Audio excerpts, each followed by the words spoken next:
आता पाहूया आपण question number 3. In triangle RST, angle S is equal to 90 degree, angle T is equal to 30 degree, RT is 12 centimeter, then find RS and ST. काय सांगितलेलं आहे? Angle S 90 degree आहे, angle T 30 degree आहे आणि RTची value दिलेली आहे. म्हणजेच याचा अर्थ काय झाला? अँगल एस जर का 90 डिग्री आहे त्याच्या समोरची अपोजिट साईड काय येणार आहे? आर टी येणार आहे. तर आर टी काय येणार आहे? हायपोटेनस येणार आहे. ओके, मग आता आपल्याला कळले हायपोटेनसची आपल्याला व्हॅल्यू त्यांनी दिलेली आहे. आपल्याला दोन्ही साईड्स आर एस आणि एस टीची व्हॅल्यू काढायची आहे. एक अँगल त्यांनी दिलेला आहे 30 डिग्री आणि दुसरा अँगल किती येणार आहे? 60 डिग्री येणार आहे. हा क्वेश्चन्स आपला 2 मार्कासाठी आला. तर आपल्याला अँगल आर हा 60 कसा आला ते सांगावं लागणार आहे किंवा असं म्हणत एक वाक्य आपल्याला लिहावंच लागणार आहे.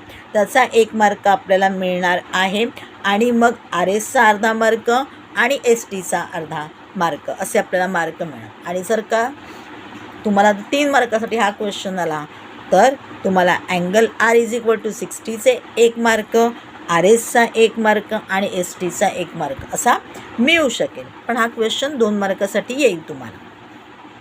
मग आपण लिहून घेतलेलं आहे. मी तुम्हाला बायफर्केशननी दाखवलं आहे. तुम्ही शॉर्टमध्ये लिहिलं तरी चालणार आहे.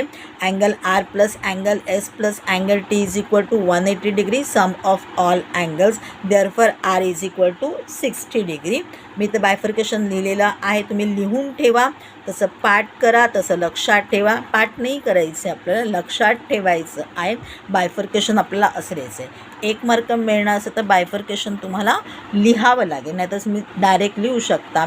Angle R plus angle S plus angle T is equal to 180 degree, therefore R is equal to 60 degree. RT is the hypotenuse of triangle RST because S is equal to 90 degree. As per property of 30, 60 and 90 degree, RS is equal to half of hypotenuse. कारण कुठला angle आपला T angle आहे 30 degree, त्याच्या समोरची opposite side आहे R S. ती R S किती येणार आहे? Half of hypotenuse. So R S is equal to half of 12 means R S is equal to 6 centimetre. आपल्या जे क्वेश्चन्स विचारलेले आहेत त्यांना ब्रॅकेट करा. S T is equal to in the root 3/2 of hypotenuse. Hypotenuse आपली आहे 12. 2 1 जा 2, 2 6 जा 12 म्हणजे आपला आन्सर आलेला आहे.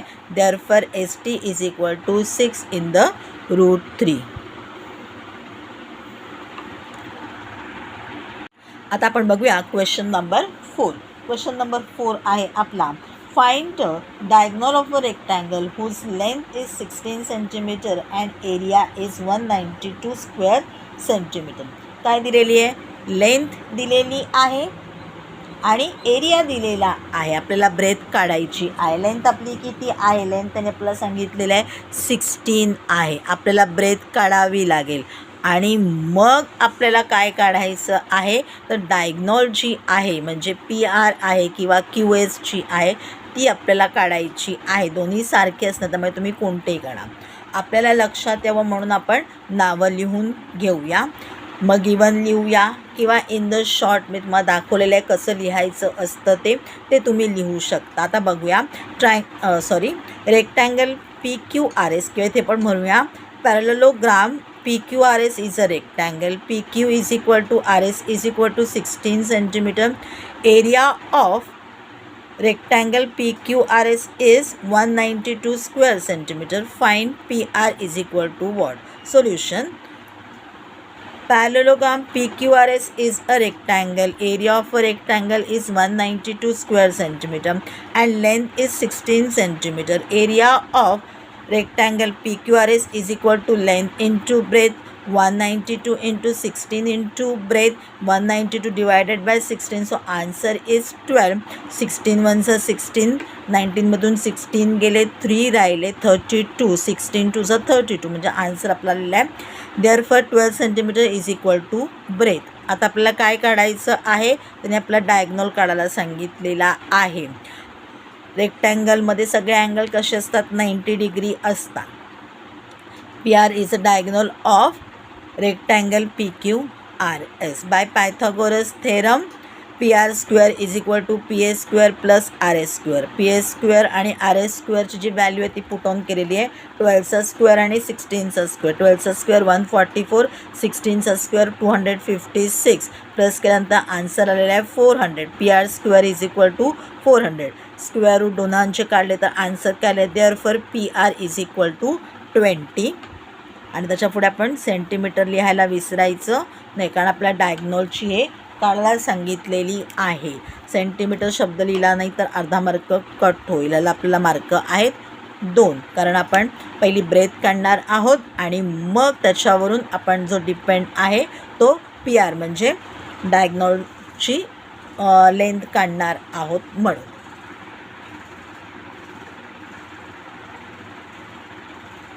क्वेश्चन नंबर 5 पाहूया आपण. Find the length of the side and perimeter of an equilateral triangle whose height is in the root 3 centimeter. काय काढायला सांगितलेला आहे, पेरिमीटर काढायला सांगितलेला आहे. ट्रायंगल कसा आहे त्यांनी सांगितलेलं आहे, इक्विलॅटरल ट्रायंगल आहे आणि त्यांनी फक्त आपल्याला हाईट दिलेली आहे. इक्विलॅटरल ट्रायंगल काढलेला आहे, हाईट दाखवलेली आहे. आपल्याला लक्षात यावं म्हणून आपण नावं दिलेली आहेत. आता आपण इन्फॉर्मेशन लिहायला सुरुवात करूया. Triangle ABC is an equilateral triangle. Therefore angle A equal to angle B equal to angle C equal to 60 degree and AB equal to BC equal to AC. AD is height of a triangle. AD perpendicular BC. AD is equal to in the root 3. Therefore, angle ADB equal to angle ADC equal to 90 degree. आता काय होती, D जी आहे ती आपली 90 degree आपण सांगितली, कारण आपण काय म्हणालो, it is perpendicular to BC. आता हा 60 होता, हा 60 होता, हा 60 होता, बायसेक्ट झाला म्हणून हा किती झाला आता 30 झाला. मग ते आपण लिहून घेऊया आणि मग आता आपल्याला काय झालं 30, 60, 90चा हे मिळाला. म्हणून आपण कुठली प्रॉपर्टी लिहून घेतलेली आहे, प्रॉपर्टी ऑफ 30, 60, 90. आपण काय म्हणालो, opposite side of 60 degree is equal to in the root 3/2 into hypotenuse. आता आपल्याला AD माहिती पडलेली आहे, तीच आहे ना अपोजिट साईड ऑफ 60 डिग्री. मग आपण लिहून घे त्याची value in the root 3 is equal to in the root 3/2 into AB. आपल्याला हायपोटेनस म्हणजे AB किंवा BC किंवा AC जी आहे ती मिळणार आहे. मग आपण लिहून घेतलं in the root 3 equal to in the root 3/2. मग काय झालं, इन द रूट 3/2 जे आहे ते लेफ्ट हँड साईडकडून राईट हँड साईड केलं झालं. तर काय त्याचं झालं, आपण मल्टिप्लिकेटिव्ह इनवर्स लिहिला म्हणजे 2 इन द रूट 3 लिहिला. मग in the root 3 in the root 3 कट झाला म्हणजे 2 राहिला. म्हणजे therefore 2 centimetre is equal to AB equal to BC equal to AC. Because आपण लिहून घेतलं triangle ABC is an equilateral triangle. आता आपल्याला काय काढायचं आहे, तर आता आपल्याला काढायचं आहे पेरिमीटर ऑफ अ ट्रायंगल. त्याने आपल्याला पेरिमीटरच काढायला सांगितलेलं होतं आणि त्याच्याचबरोबर find the length of the side पण सांगितली होती. म्हणून आपण इथे लिहून घेतलेली आहे. त्याचं आपण रिझन पण त्यांना दिलेलं आहे, स्क्वेअर करून घेतलेला आहे. हा आपला 2 मार्कांचा क्वेश्चन आहे किंवा 3 मार्कांचा क्वेश्चन आहे, पण 2 मार्कांसाठीच हा क्वेश्चन येईल. आपण सगळी इन्फॉर्मेशन दिली, 1 मार्क मिळाला. अपोजिट साईड म्हणजे आपण AB, BC आणि AC काढली आणि मग पेरिमीटर ऑफ अ ट्रायंगलला 1 मार्क मिळाला. Perimeter of a triangle equal to AB plus BC plus AC म्हणजे 2 + 2 + 2 is equal to 6 centimetre. Therefore perimeter of a triangle is equal to 6 centimetre.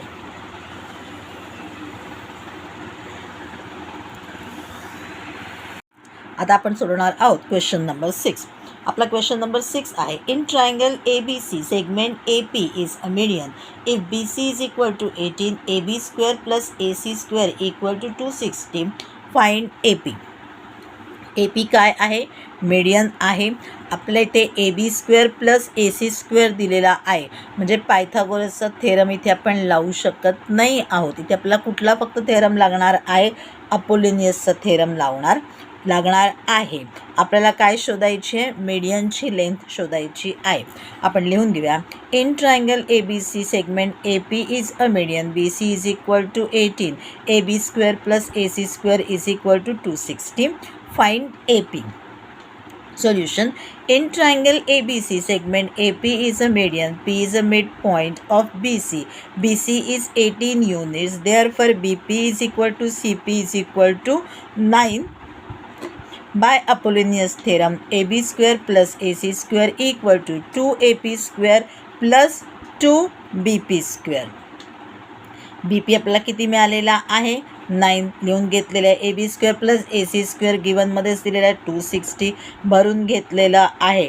260 equal to 2 in the bracket 9चा square 81, 81 2 जा 162, 162 260मधून minus झाले, 10मधून 2 गेले, 8 राहिले, 6चा झाला इथे 5, 5मधून 6 नाही जाणार म्हणून तो केला 15, 15मधून 6 मायनस झाले, राहिले 9, 2चा झाला होता 1, 1 मायनस 1 0, म्हणजे आपला आन्सर आला 98. इथे 2AP² आलेला आहे म्हणून आपण इथे 2 काय केलेला आहे, मल्टिप्लायचा आहे, तो डिवाइडमध्ये घेतलेला आहे. आपला आन्सर आलेला आहे 49. 49चा स्क्वेअर रूट आहे 7, means therefore 7 is equal to AP. Taking out square root, therefore AP is 7 units. आता जर काही ते आपण स्क्वेअर दिला नाही तर आपल्या इथे आन्सर लिहायचे वाक्यामध्ये AP इज 7 युनिट्स.